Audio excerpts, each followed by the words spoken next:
हे भगवान, ये क्या हो गया? मैं तो बर्बाद हो गया। मेरी सारी फसल बर्बाद हो गई। अब मैं कैसे कमा पाऊंगा? देखना टमाटर, अब मैं यहाँ पर एक तालाब बनाऊंगा जिसमें बहुत सारी मछलियाँ डालूंगा। इन मछलियों को बाजार में बेचकर खूब सारे पैसे कमाऊंगा। जब मछलियाँ ही नहीं रहेंगी तो क्या बेचेगा आलू? हे भगवान, ये क्या हो गया? सारी मछलियाँ मर गईं। से गांव में आलू नाम का एक मेहनती किसान रहता था। उसकी जिंदगी उसकी फसल थी और वही फसल उसका सपना। मगर एक रात ऐसा तूफान आया जिसने सब कुछ बदल दिया। सुबह जब आलू बाहर निकला तो उसकी पूरी मेहनत मिट्टी में मिल चुकी थी। टूटे हुए पौधे, सूखी जमीन और एक टूटा हुआ दिल पर आलू जानता था, ये हादसा नहीं, उसकी किस्मत का इम्तिहान था। रोने से कुछ नहीं मिलता, ये बात आलू अच्छे से समझता था। उसने ठान लिया, अगर जमीन साथ नहीं देती तो वो पानी से उम्मीद बांधेगा। उसने सोचा, क्यों ना इसी सूखे खेत में एक तालाब बनाया जाए। मछलियों का तालाब। गांव वाले हंसे, मजाक उड़ाया। सूखी जमीन में मछली, पागल हो गया है ये। आलू कुछ भी बोले जा रहा है। मगर आलू की छोटी बहन टमाटर ने उसका हाथ थाम लिया। अब वो अकेला नहीं था। कोई बात नहीं आलू भाई, मैं आपका साथ दूंगी। और फिर शुरू हुई मेहनत की एक लंबी कहानी। दिन हो या रात, धूप हो या थकान, आलू और टमाटर खोदते रहे। हाथ छिल गए पर हिम्मत नहीं टूटी। बूढ़े चाचा ने समझाया, थोड़ा आराम कर ले बेटा, पर आलू बस मुस्कुराया। अरे आलू बेटा, थक गए होगे, थोड़ी देर आराम कर लो। क्योंकि उसके लिए सपना नींद से कहीं बड़ा था। और फिर जैसे आसमान ने भी उसकी मेहनत देख ली, बादल घिराए और पहली बारिश की बूंदें उस सूखी जमीन पर गिरी। अरे टमाटर देखो, बारिश हो रही है, अब तालाब भर जाएगा। धीरे धीरे तालाब भरने लगा। आलू और टमाटर की आंखों में आंसू थे और होठों पर मुस्कान। उनका सपना पहली बार सच होता दिख रहा था। अब अगला कदम था मछलियां। आलू थोड़े से पैसों में नन्ही नन्ही मछलियां ले आया। अभी छोटी हैं, उसने सोचा, पर एक दिन यही हमारी किस्मत बदलेंगी। उसने उन्हें अपने परिवार की तरह पाला, वक्त पर खाना, दिन रात देखभाल। दिन बीतते गए और आलू की मेहनत रंग लाने लगी। नन्ही मछलियां अब बड़ी और तंदुरुस्त हो चुकी थीं। तालाब का पानी साफ और आलू का दिल उम्मीद से भरा हुआ।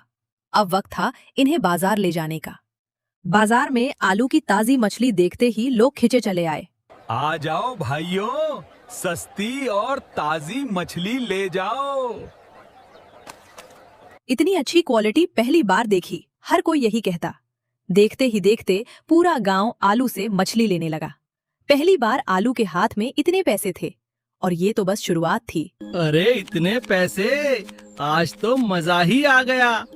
मगर इस खुशी को दूर से कोई जलती आंखों से देख रहा था। करेला। ये सूखे खेत वाला अचानक राजा कैसे बन गया? और एक रात जब पूरा गांव सो रहा था, करेला चुपके से तालाब तक पहुंचा। उसने पानी में जहर घोल दिया और अंधेरे में गायब हो गया।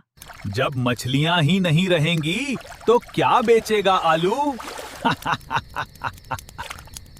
अगली सुबह जब आलू तालाब पर पहुंचा तो उसके पैरों तले जमीन खिसक गई। पानी का रंग बदला हुआ था और सारी मछलियां खत्म। हे भगवान, ये क्या हो गया? सारी मछलियां मर गईं।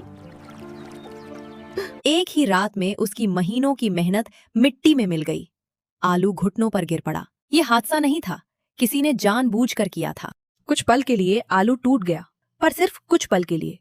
उसने आंसू पोंछे और खड़ा हो गया, पहले से भी मजबूत। जिसने हमारा सपना तोड़ा है, उसे हमारा फिर से उठना भी देखना होगा। इस बार वो अकेला नहीं था। चाचा ने कंधे पे हाथ रखा और पूरा गांव साथ आ खड़ा हुआ। इस बार तालाब पहले से दुगना बड़ा बना। पूरे गांव ने मिलकर खुदाई की। ये अब सिर्फ आलू का नहीं, सबका सपना था। नई मछलियां और भी मजबूत थीं और इस बार पहरा भी सख्त। आलू और टमाटर ने ठान लिया, अब कोई गलती नहीं होगी। एक शाम आलू को तालाब के पास अजीब पैरों के निशान दिखे। उसे शक हो गया, ये पाँव के निशान किसके हैं? जरूर कुछ तो गड़बड़ है। उस रात आलू और टमाटर छुप कर पहरा देने लगे। आधी रात अंधेरे में एक साया तालाब की तरफ बढ़ा। आलू झपटा और उसे पकड़ लिया, और जब चेहरा सामने आया तो सब हैरान रह गए। ये करेला था। अरे करेला, तो ये तुम थे जिसने तालाब में जहर मिलाया था। करेला ने सिर झुका लिया। हाँ, ये सब मैंने किया। तुम्हारी तरक्की से जल गया था। मुझे माफ कर दो। आलू चाहता तो बदला ले सकता था, पर उसने कुछ और चुना। गलती मानना ही पहली जीत है करेला। नफरत से बड़ा इंसान बनना होता है। और आलू ने उसकी तरफ दोस्ती का हाथ बढ़ा दिया। उसने अपनी कमाई से गांव के बच्चों के लिए स्कूल और साफ पानी का कुआं बनवाया। करेला भी अब बदल चुका था। आलू का दोस्त बनकर उसी तालाब पर काम करता। चाचा ने आलू के सिर पे हाथ रखा। तूने सिर्फ मछलियां नहीं पाली बेटा, तूने पूरे गांव की उम्मीद जगा दी। क्योंकि मेहनत कभी बेकार नहीं जाती और जलन हमेशा हार जाती है। और उस छोटे से गांव में आलू की कहानी आज भी हर किसी की जुबान पर है। मेहनत कभी बेकार नहीं जाती, चाहे रास्ते में कितनी ही मुश्किलें आए। जो इंसान गिरकर फिर से उठता है, वही असली जीत हासिल करता है। और याद रखो, नफरत और जलन कुछ पल के लिए तोड़ सकती हैं, पर सच्ची मेहनत और अच्छाई हमेशा जीत